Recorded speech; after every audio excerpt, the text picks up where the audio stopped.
comment faites-vous pour aider vos étudiants à bien comprendre les différentes notions du cours? Alors, il y a une chose à la base qui est très importante, c'est que pour moi, la feuille de route, elle doit être claire. C'est-à-dire le contrat de départ doit être clair. Donc moi, j'aime bien proposer à mes étudiants ce que j'appelle un guide pédagogique, donc qui va un petit peu au-delà du plan de cours qu'on a l'habitude de voir, parce que c'est vrai que souvent, dans un plan de cours, on a voilà, les objectifs d'apprentissage visés, on a la trame un petit peu des différentes séances de cours, les contenus qui vont être abordés, etc.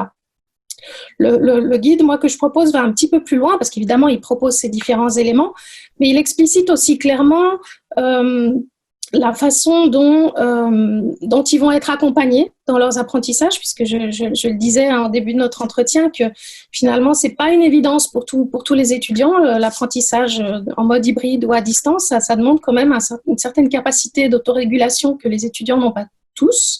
Donc, ça veut dire qu'il faut agir sur des dimensions beaucoup plus larges que simplement les dimensions classiques d'accompagnement à la compréhension des notions. Donc, ça veut dire qu'effectivement, dans ce guide pédagogique, je vais délimiter aussi quel va être mon champ d'action. Et souvent, les étudiants sont surpris de voir que j'annonce effectivement que je vais aussi les accompagner pour des aspects méthodologiques, pour des aspects même plus socio-affectifs. C'est pas quelque chose d'habituel. Et je pense que pour les aider effectivement alors oui, quand on dit comprendre les notions du cours, ça veut dire dans le fond finalement s'intégrer dans un cours, en comprendre bien les tenants et les aboutissants, être en capacité finalement d'apprendre dans de bonnes conditions.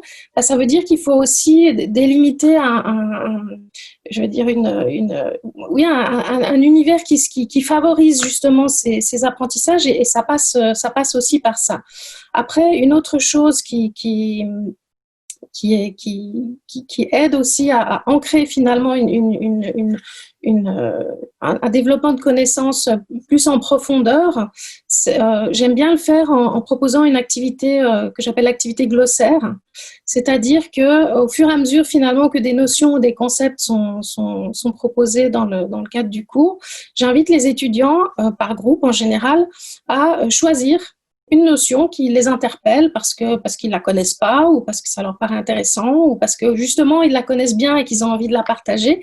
Et puis dans le fond, à effectuer quelques recherches dans la littérature autour de cette notion et d'en proposer une définition. Et ça favorise aussi finalement un ancrage un peu plus approfondi. Alors évidemment, ça va être très partiel parce que ça va être forcément surtout sur cette notion-là qu'ils auront travaillé. Mais en même temps, voilà, il y a aussi toute un scénario autour de la relecture de ce que font les autres. Donc, ça veut dire qu'il va y avoir aussi un regard critique sur ce que d'autres vont faire, etc.